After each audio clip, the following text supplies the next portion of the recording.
UP चुनाव की बिसात बीत चुकी है। 4 दिन बाद यूपी में पहले चरण का मतदान होने वाला है।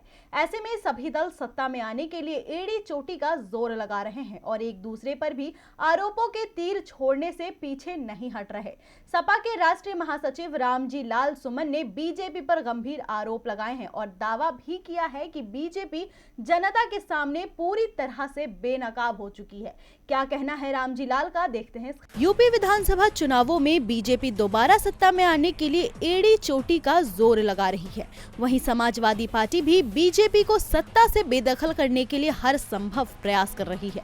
सपा के राष्ट्रीय महासचिव रामजी लाल सुमन ने बीजेपी पर ध्रुवीकरण और जातिवाद की राजनीति करने का आरोप लगा रहे हैं।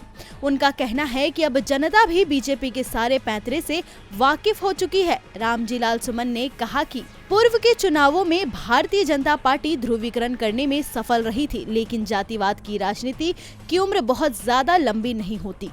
जनता बीजेपी के सारे पैंतरे से वाकिफ हो चुकी है। अब जनता के सामने बीजेपी पूरी तरह से बेनकाब हो चुकी है।